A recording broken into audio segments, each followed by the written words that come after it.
Hey, welcome back to the chaos. This is our paycheck closeout for the second paycheck of May. This is a magic month for us, so we have 3 paychecks this time. And we were very chaotic. We had lots and lots of snacky snacks. Let's take this opportunity to look at what good habits look like. Simple. Do the things that need to happen. Versus, let's do whatever. Yes. It's a lot. We increasingly got more chaotic as we're approaching the move date. If you didn't know, we just bought a house on the 5th, and we are apparently doing our darndest to blow through all of our savings. I'm not an anxious eater. You're an anxious eater. Everything's fine. We're fine. We all float down here. Okay, on to transactions, starting with May 9th. Copay for the kids came out for $40. Mm-hmm. Envelopes, I stuffed 130. Well, stuffed, they're digital. Then snacky snacks for $5. And then on the 10th, vending machine for you for $2. I was falling asleep. And personal, we threw a small party at the new house, and that cost $183.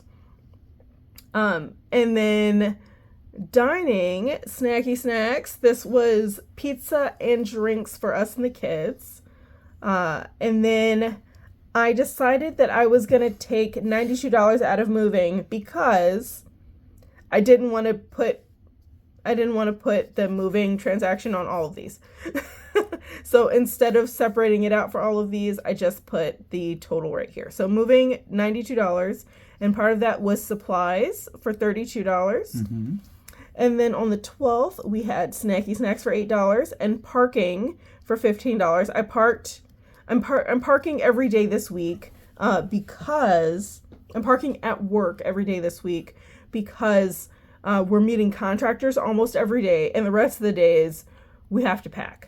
So there isn't a whole lot of time. I don't have time to take public transportation from work, but it costs $15 a day to park at work. Ooh. To park 3 blocks away from work costs $15 a day because I work in downtown Chicago. So yeah, it's expensive, but it's worth it for the time I'm saving. So snacky snacks $8, parking $15. Wynn got a ride share for $24, and then parking for me for $15. And then snacky snacks for $5, and health was $24 over budget. You'll see how much it is total in a minute. It hurts. And then parking for $15. And then more snacky snacks for $15. And then Christmas, we saved $24, and that finished up all our savings goals. So that's exciting. Yay! I love how the last amount for Christmas is the date of Christmas Eve. Oh yeah, I didn't even think about that. And then more parking for $15. Who doesn't love parking? Oh yeah, anybody in Chicago.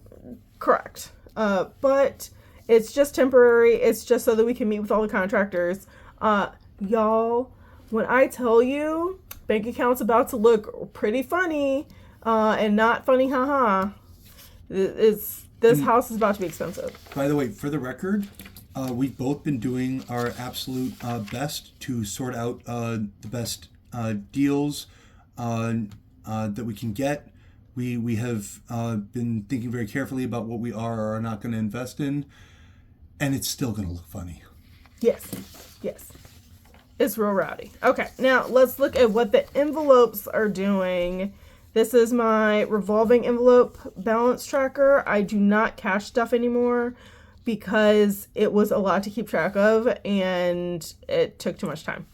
So now we just do it on paper. For groceries, we started with $12, added 90, spent 84, so there's 18 left. Bulk buys, started with 27, added 40, spent 40. So there's 27 left. Transportation, 108, didn't spend any or add any. Health, started with 259, spent 283, so we added 24. Wynn had some medical appointments that had been set up to pay with a credit card, but that credit card expired, and Wynn didn't realize that they hadn't been charging him. So we have a backlog to pay. I just thought they liked me. And also we got some over-the-counter medicine and a prescription. So that was all added up to $283, which of course put us over budget because we started with $259. So we added in 24 so that we can have 0. Yay! Home shopping, 16, didn't spend any, didn't add any. Birthdays, 24, didn't spend or add. Clothing, 262, didn't spend or add. Shoes, 254, didn't spend or add. Pet care, 128, didn't spend or add. Personal, 66, didn't spend or add. Well, actually, wait, no, I did go over.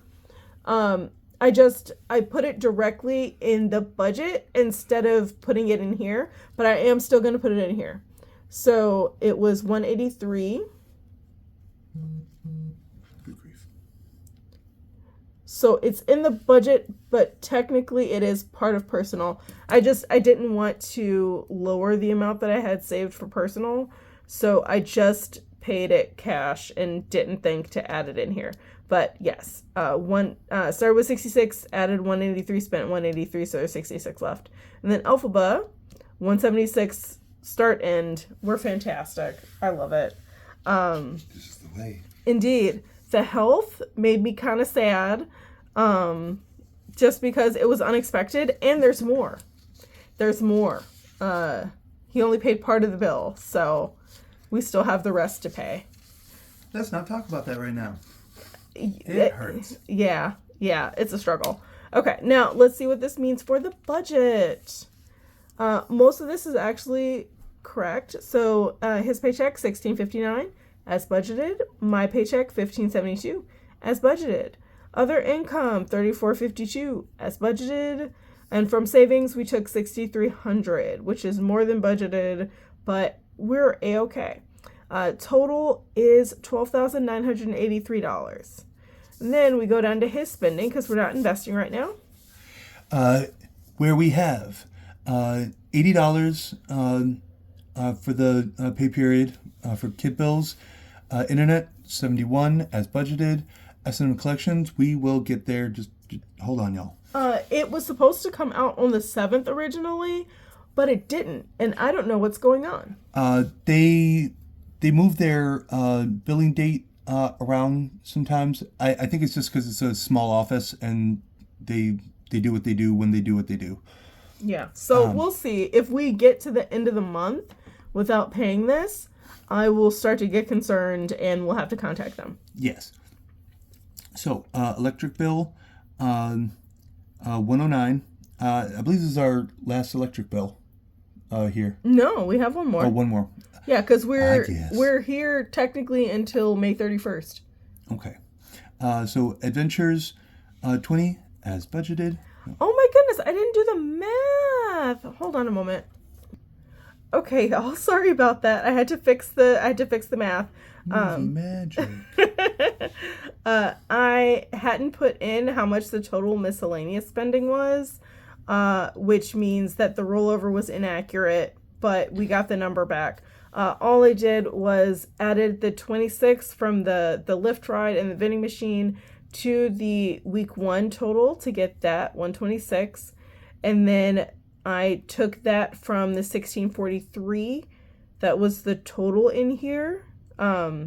After subtracting the 1,500 from his side of the budget. So that left us with 1,237 for rollover. So this rollover is going to go towards the next budget. And because our savings goals are fully funded, we're just going to keep rolling over until we need the money, basically. So 1643 is a subtotal, and that leaves us with 11,340. Now we go to his saving, which is the same as last week. Do you want to go through it? Mm-hmm. So 114 as budgeted. For kids. Oh, sorry. First of all, when it comes to savings, we do this not top to bottom, but in order of priority. So, number one, wedding fund. Oh, wait, we handled that. Number two, gifts. 217. Kids, 114. And summer pay, 1,169. Subtotal saved, 1,500, leaving us with 9,840. Yep. And now we go to my spending, which is my checking account. Oh, sorry, binder all in the way. This is my checking account. We do not share bank accounts for our budget. My monthly bills, $2 as budgeted. Dining out, $105 as opposed to the $30 that was budgeted. Y'all, the eating has been out of control. And then groceries in bulk, $260 as budgeted. Transportation, $60 as budgeted. Health, $104 instead of the $80 that's budgeted because we had that medical bill. Home shopping, $30 as budgeted. Birthdays, $5 as budgeted. Clothing and shoes, $50 as budgeted. Pet care, $15 as budgeted. And personal and alphabet, $283 because I paid for that little party at the new house. And then I'm rolling over $1,202 to the next budget, which is very exciting. And that is a subtotal of $2,116, leaving us with $7,724. Now we go to my saving, which has not changed much at all since the last recording. Christmas, we finally fully funded this, so it's $51 this go round. And then moving fund, $966. We're just sticking with that because we did reach the goal. And then insurance, $407 as budgeted, and that fully funded that goal as well. So that is a subtotal. That is a subtotal of $1,424, leaving us with $6,300. Then we get to savings spent. So that is for the kid's birthday, $39 so far. We are supposed to be going bowling, but that is getting delayed due to the move. And then moving, we're up to $6,261. And that is a subtotal of $6,300. And since that is all that was left, this is a zero-based budget, which of course means that every dollar has a job. It does not mean that our bank account is at zero. Our bank account is never at zero. If you don't know, our bank account is never at zero because we have paychecks coming in that we haven't used yet. So this lovely rollover is going to keep going until we can go a budget, until we can go a paycheck period without using a check. Mm-hmm. This happens because we budget. It happens because we spend intentionally. We decide what we're going to spend before, and we try, don't always succeed, but we try not to spend spontaneously if it can be helped. Sometimes we have to take emergency vacations. Sometimes we have to do, what was the one that was just stricken from the record? Emergency. I don't remember. Okay, that's for another video. Y'all, this works because budget beats broke every time. And never forget that you deserve financial stability. And I hope you have a great day on purpose. Bye.